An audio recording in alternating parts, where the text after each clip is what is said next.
Boa tarde! Estamos inaugurando o último mês do ano. Felizmente, um ciclo de 4 anos de governo Bolsonaro está acabando. Estamos em dezembro. A partir de janeiro, tudo muda.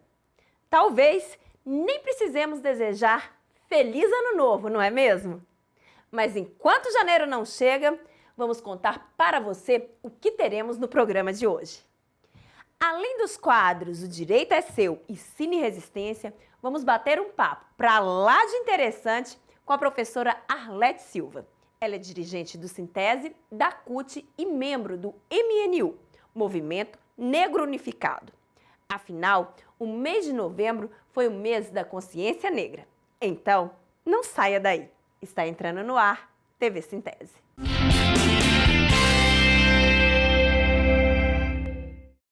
O Marquês de Maricá já dizia: quando defendemos os nossos amigos, justificamos a nossa amizade.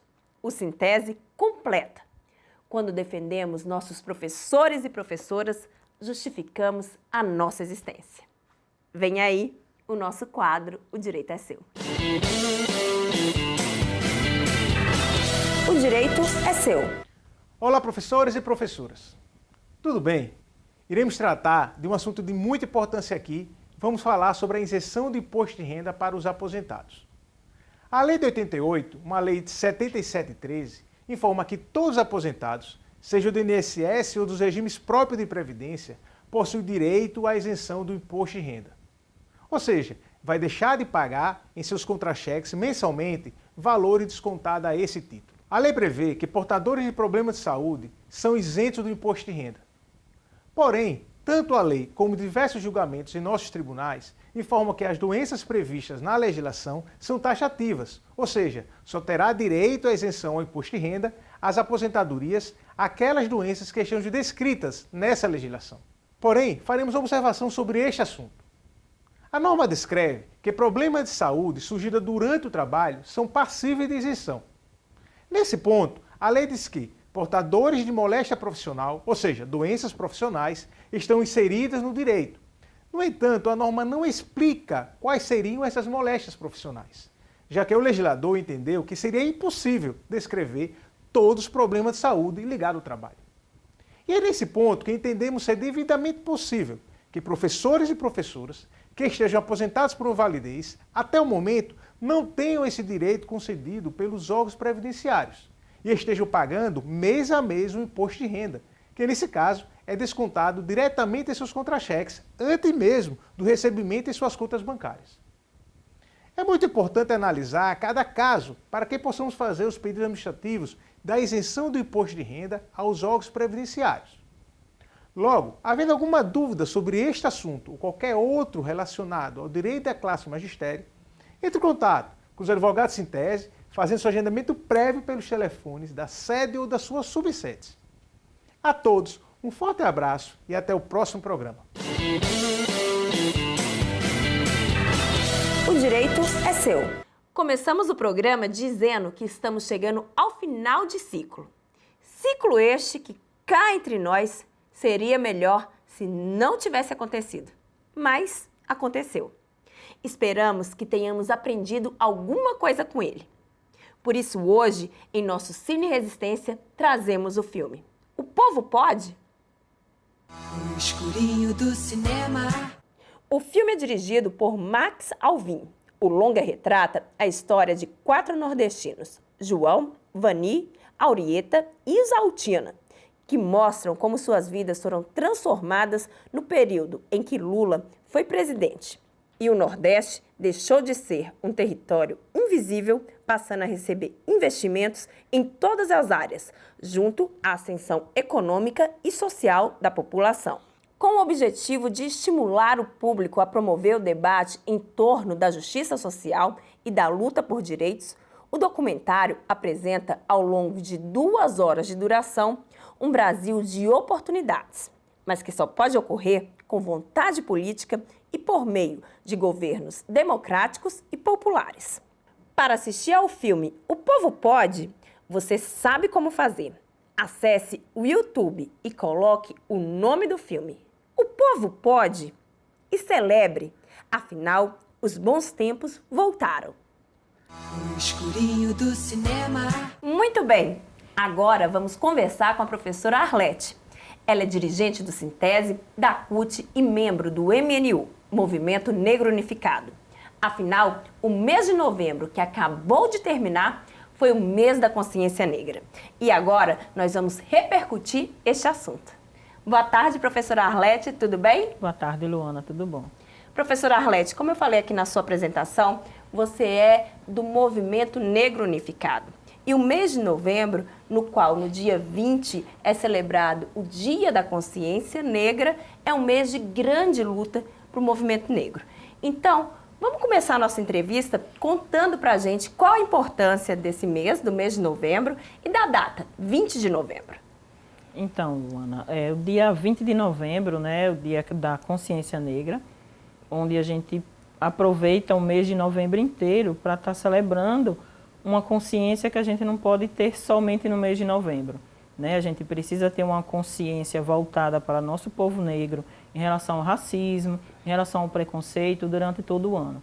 Mas no mês de novembro, no dia 20, ele é alusivo também à morte de Zumbi dos Palmares, né? Zumbi que foi o símbolo de resistência, foi um líder do quilombo, um dos maiores quilombos que o Brasil teve, né? O Quilombo dos Palmares.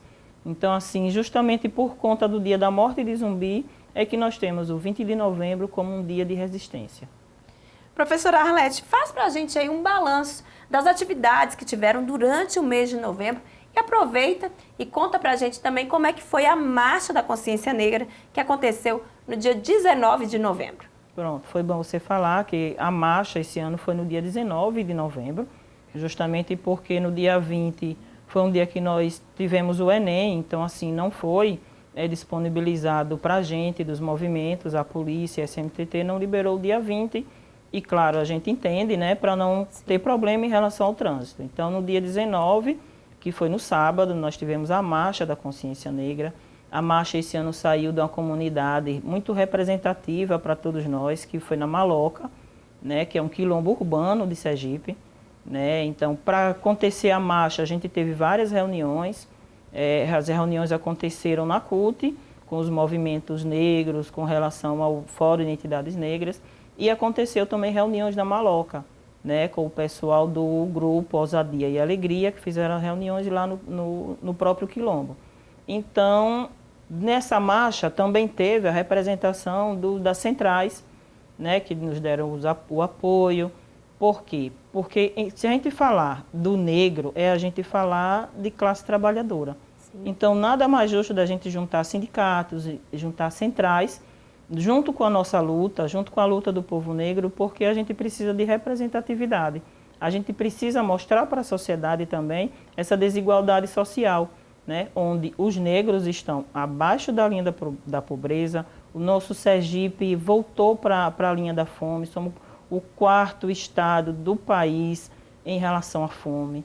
Então, a gente precisa demonstrar tudo isso. A gente só podia demonstrar aliando a nossa força, a força do movimento negro com a força das centrais sindicais também. Professora Arlete, você, como falei no início, é quadro aí da CUT, do Sintese e membro do Movimento Negro Unificado.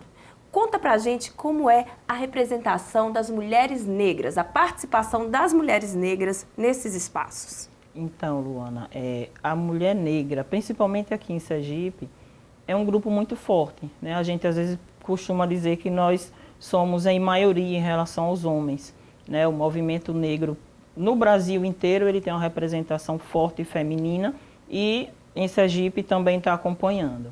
Mas isso é muito importante porque a gente tem um histórico da mulher ser invisibilizada, né? Principalmente a mulher negra. Quando eu citei logo no começo que o dia 20 de novembro é em homenagem a Zumbi dos Palmares, né? Zumbi que foi o símbolo de resistência, mas Zumbi era casado, né? E poucas pessoas falam de Dandara, né? Que foi um símbolo também de resistência, né? E depois que Zumbi morreu, Dandara ficou comandando o quilombo, né? Então, e a morte de Dandara também foi muito triste, porque ela preferiu cometer o suicídio, né? Se jogar de um penhasco para não ser escravizada de novo. Então, assim, a luta da mulher negra desde a época da escravidão até hoje, é uma luta que nós não podemos parar, né? Então, a luta da mulher negra em Sergipe é isso. Vários movimentos aqui em Sergipe são liderados por mulheres negras. Então, é muito importante a luta da mulher negra, não só em Sergipe, mas no Brasil inteiro. E é essa mulher negra que conduz aí a nossa sociedade, está dentro das camadas trabalhadoras, infelizmente, menos valorizadas. E aí, quando se fala, a Elza Soares cantava, a carne mais barata do mercado é a carne negra. E aí, quando se passa para a mulher negra, parece que esse preço aí, entre aspas, é ainda menor. Por que a gente está falando preço? Porque o trabalho das mulheres já é desvalorizado. E o da mulher negra é ainda mais. Por que isso acontece, professora Arlete? Então, Luana, essa questão da mulher, né? A mulher sendo desvalorizada, né? As mulheres ocupam o mesmo espaço de trabalho que o homem e por muitas vezes ela recebe um salário bem menor, né? Isso é histórico, né? Isso é um racismo estrutural que a gente vem combatendo, né? A gente precisa lutar contra isso, até fazendo um recorte realmente na história, a gente tem isso desde a época da escravidão, né? Onde as mulheres negras tiveram que tomar conta da sua família, né? Porque os maridos não tinham emprego, os filhos não tinham escola, então as mulheres negras tiveram que partir para o mercado de trabalho. Nesse pós-escravidão. Pós-escravidão. E nesse mercado de trabalho, onde ela não encontrava um trabalho digno, ela teve que voltar para as casas de família, né? Para trabalhar como empregadas, para poder sustentar a sua família. Então, essa reparação que a gente precisa ter hoje em dia e esse olhar de que a mulher vem sendo desvalorizada desde aquela época, né? Então, hoje em dia a gente precisa ter mulheres que, para ter uma representatividade, a gente precisa de mulheres ocupando espaços de poder. Quando a gente fala que a gente olha na televisão e a gente não se sente representada, é isso, né? Então, hoje a gente vê uma Maju Coutinho na televisão e a gente tem que bater palmas para isso, porque a gente não quer só Maju Coutinho, a gente não quer só Glória Maria, né, que foi pioneira nessa construção, a gente quer ver outras mulheres também aparecendo. A gente precisa de representatividade, principalmente para os nossos jovens, nossas crianças que estão aí, né, para se espelharem em positividade e não a representatividade que a gente tem, reforçando a questão negativa do povo negro, a questão negativa da mulher, que hoje em dia a gente tem a questão do feminicídio. As mulheres que estão morrendo em mais quantidade são as mulheres negras. Então a gente precisa mudar esse quadro. E aí você falou na outra fala, e agora retomando sobre a questão do trabalho, sobre o local, espaço, poder, falou sobre reparação histórica.